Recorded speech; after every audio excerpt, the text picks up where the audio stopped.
அனைவருக்கும் வணக்கம். பழனி அப்படின்னு சொன்னாவே முருகப்பெருமானுடைய அந்த 3ஆம் படை வீடான பழனியில் போய் வழிபாடு செய்கிறது நம்ம எல்லோருக்கும் வழக்கம். ஆனால் இப்போது கணக்கன்பட்டி அப்படின்னு சொல்லக்கூடிய கணக்கன்பட்டி சித்தருடைய அந்த இடம், அந்த கோவிலானது ரொம்ப பிரசித்தி பெற்றிருக்கு அப்படின்னு சொல்லலாம்.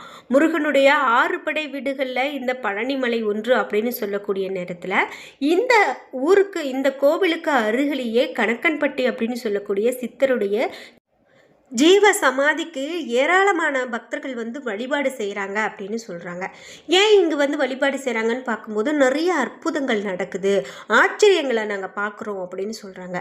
அந்த வகையில் கணக்கன்பட்டி அந்த ஜீவ சமாதியை சுற்றி நாங்கள் அவரை நேரில் பார்த்தோம் அப்படின்னு சொல்லக்கூடியது நிறைய பக்தர்கள் சொல்கிறாங்க.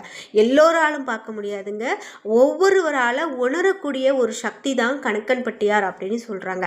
அப்படி பார்க்கும்போது அவர் நேரில் காட்சி கொடுத்தார் அப்படின்னு சொல்லக்கூடிய ஒரு வீடியோ காட்சி ரொம்பவே வைரலாக போயிட்டுருக்கு. அதை பற்றி தான் நம்ம இந்த வீடியோவில் பார்க்க போகிறோம். வீடியோவை ஸ்கிப் பண்ணாமல் பாருங்கள். கணக்கன்பட்டி அவரை நான் பார்த்தேன் அப்படின்னு சொல்லக்கூடிய அந்த வீடியோ காட்சி மட்டும் இல்லாமல் அவர் நிகழ்த்திய அற்புதங்கள், இந்த இடம் சரியாக எங்கே அமைந்திருக்கு, இங்கே வழிபட்டால் என்னெல்லாம் கிடைக்கும் அப்படிங்கிற எல்லா தகவல்களையும் இந்த வீடியோவில் பார்த்துடலாம். வீடியோவை பார்க்கும்போதே தண்டாயுதபாணிக்கு அரோகரா என்ற வாசகத்தை கமெண்ட் பாக்ஸில் பதிவிட்டுட்டு வீடியோவை ஸ்கிப் பண்ணாமல் பாருங்கள். நீங்கள் இன்னும் உற்சாகம் டிவி சேனலை சப்ஸ்கிரைப் பண்ணாமல் இருந்தால் சப்ஸ்கிரைப் பண்ணிக்கோங்க. கூடவே இருக்க பெல்லைக்கான மறக்காமல் கிளிக் பண்ணிடுங்க. வாங்க வீடியோக்குள்ளே போகலாம். நீங்கள் கணக்கன்பட்டிக்கு போயிருக்கீங்க, அங்கே போன அனுபவம் இருக்குது அப்படின்னா மறக்காமல் உங்களுடைய கருத்துக்களை கமெண்ட் பாக்ஸில் சொல்லுங்கள். அது மட்டும் இல்லாமல் இன்னும் எனக்கு அங்கே போகிறதுக்கான நேரம் அமையலை அப்படின்னு சொல்கிறீங்களா? கண்டிப்பாக நீங்கள் இந்த நேரத்தில் நினைத்து வேண்டிக் கொள்ளுங்கள், நிச்சயமாக போகிறதுக்கான நேரம் கிடைக்கும். அதே போல் உங்களுக்கு ஏதாவது தோஷம் இருக்குமோ, எதிர்மறையாக யாராவது செய்திருப்பாங்களோ, நம்ம வீட்டில் ஒரே பிரச்சனையாக இருக்குது, வீட்டில் ஒரு சண்டை சச்சரவு, கடன் பிரச்சனை, அந்த மாதிரிலாம் இருக்குதுன்னு நினைக்கிறீங்களா? இந்த வீடியோக்கு கீழே டிஸ்கிரிப்ஷனில் வராகி அம்மன் ஜோதிட நிலையத்தின் தொலைபேசி எண் கொடுத்துருக்கேன். அந்த எண்ணுக்கு தொடர்பு கொண்டு பேசி பாருங்கள். கண்டிப்பாக உங்கள் வாழ்க்கையில் இருக்கக்கூடிய எல்லா பிரச்சனைகளுக்கும் சரியான தீர்வு கிடைக்கும். கணக்கன்பட்டி சித்தரை நாம் மனதார நினைத்து வழிபாடு செஞ்சோம் அப்படின்னா அவரை பார்க்க முடியும். கண்டிப்பாக அவரை பார்க்க முடியல அப்படின்னா கூட அவரை உணர முடியும் அப்படின்னு சொல்லி நிறைய பக்தர்கள் சொல்கிறாங்க. நீங்கள் கணக்கன்பட்டிக்கு போனப்போ இந்த மாதிரியான உணர்வுகள் உங்களுக்கும் வந்திருக்கா? அதே போல் நீங்கள் அங்கே பார்த்த ஏதாவது அதிசயங்கள் இருக்கா? அதாவது உங்கள் கூட வந்தவங்க எனக்கு இது நடந்திருக்கு, அது நடந்திருக்கு அப்படின்னு. முக்கியமாக திருமணமாகலை அப்படின்னு சொல்லி போய் வேண்டவங்களுக்கு நிச்சயமாக அடுத்த மாதமே திருமண முடிவு ஆகிறதாகட்டும், குழந்தை பேர் கிடைக்கிறதாகட்டும், அவங்களுக்கு ஏதாவது பெரிய கஷ்டத்தில் இருக்கும்போது அங்கே போய் வழிபட்டு கூட அதிலிருந்து மீண்டு வந்திருக்காங்க அப்படின்னு நிறைய தகவல்கள் சொல்கிறாங்க. அதனால தான் இருக்க ஏராளமான பக்தர்கள் அதிகமாகிக்கிட்டே போகிறாங்க. குறிப்பிட்டு அமாவாசை மற்றும் பௌர்ணமி நாட்களில் கணக்கன்பட்டி சித்தரை காண்பதற்காக ஏராளமான பக்தர்கள் அங்கே வழிபாடு செஞ்சுட்டு போகிறாங்க. அப்படி அங்கு ஒரு நாள் இரவு முழுவதும் தங்கி இருந்து கூட அவரை வழிபட்டுட்டு போகிறத நம்மளால் பார்க்க முடியும். இந்த கணக்கன்பட்டி எங்கே இருக்குது அப்படின்னு கேட்டிங்கன்னா, பழனி முருகன் திருக்கோவில் அருகில் இருந்து 8 கிலோமீட்டர் தொலைவில் இருக்கக்கூடிய கிராமம் தாங்க கணக்கன்பட்டி.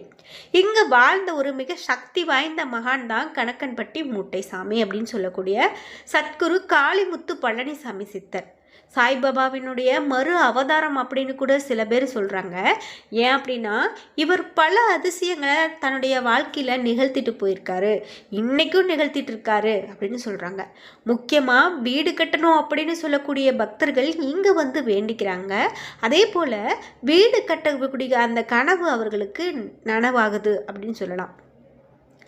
கணக்கன்பட்டியார் நிகழ்த்திய அதிசயங்கள் பல இருக்குங்க. அதாவது இவர் எப்போவுமே ஒரு மூட்டை ஒன்று கையில் வச்சுக்கிட்டே இருப்பார். அந்த மூட்டைக்குள்ள என்ன இருக்குது அப்படிங்கிறது யாருக்கும் தெரியாது. அதே போல் அதை யாருக்கிட்டையும் கொடுக்கவும் மாட்டார்.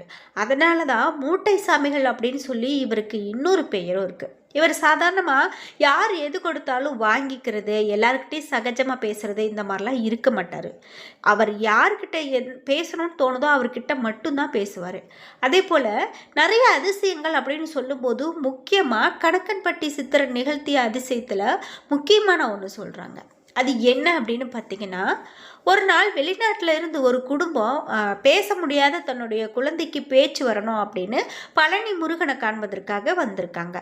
அப்போது அந்த கார் கணக்கன்பட்டி வெளியே வரும்போது ஒரு பெரியவர் பச்சை கலர் நிறத்தில் வேஷ்டி சட்டையோடு தலைப்பாகையோடு வழிமறைத்திருக்கிறாரு. இவங்க பார்த்தோனையுமே பயந்துட்டு இறங்கியிருக்காங்க.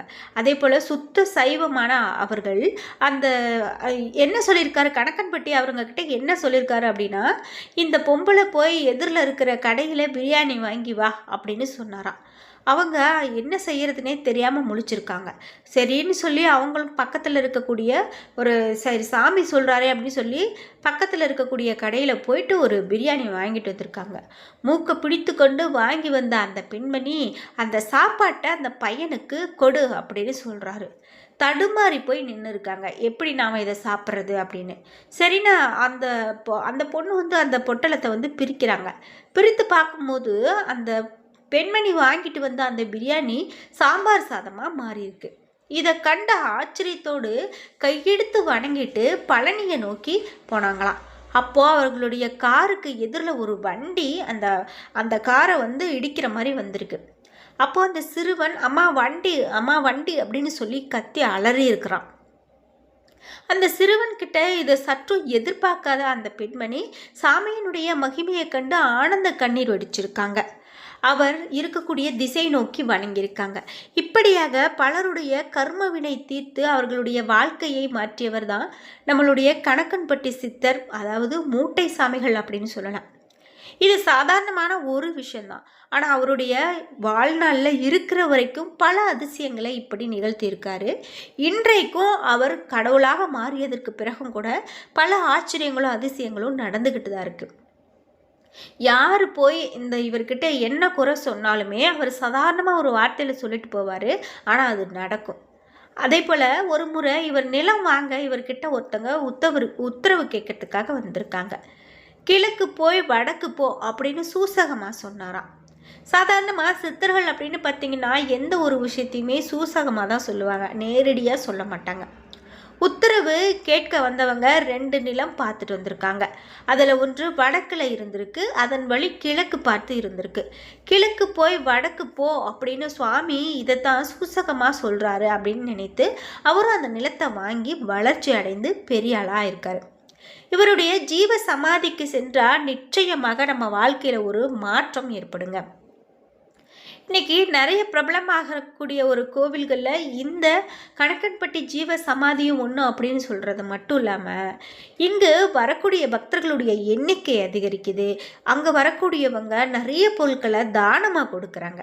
அதாவது வேண்டிக்கிறாங்க, எனக்கு இந்த விஷயம் நடக்கணும், இது நடந்துச்சுன்னா நான் வந்து ஒரு அரிசி கொடுக்குறேன், பருப்பு கொடுக்குறேன், நான் இந்த பொருளை இந்த கோவிலுக்காக கொடுக்குறேன் அப்படின்னு சொல்லி வேண்டிக்கிறாங்க.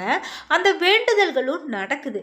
அதனால் பக்தர்களுக்கு அவங்க காணிக்கையாக கொடுக்கக்கூடிய அந்த பொருட்களானது உணவாக வரக்கூடிய பக்தர்களுடைய பசியை தீர்க்கக்கூடியதாக இருக்குது அப்படின்னு சொல்லலாம். இப்படி பல அற்புதங்கள் நடந்துட்டு இருக்கக்கூடிய இந்த கணக்கன்பட்டி இடம் அப்படின்னு கூட சொல்லலாம்.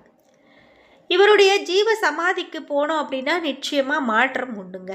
ஜீவ சமாதியில் ஒரு நல்ல அதிர்வலைகளை நம்மளால் நன்றாக உணர முடியும். பழனி பேருந்து நிலையத்தில் இருந்து சுமார் 8 கிலோமீட்டர் தொலைவில் இருக்கக்கூடிய இடம்தான் இந்த கணக்கன்பட்டி சாமியினுடைய ஜீவ சமாதி. இந்த வீடியோ பார்த்துட்டு இருக்கக்கூடிய நீங்கள் ஓம் சத்குரு கணக்கன்பட்டி மூட்டை சாமிகளை போற்றி என்ற வாசகத்தை கமெண்ட் பாக்ஸில் பதிவிட்டுருங்க. நீங்களும் கணக்கன்பட்டிக்கு இது வரைக்கும் போனதில்லை அப்படின்னா ஒரு முறையாவது போயிட்டு வாங்க, கண்டிப்பாக நல்லது நடக்கும்.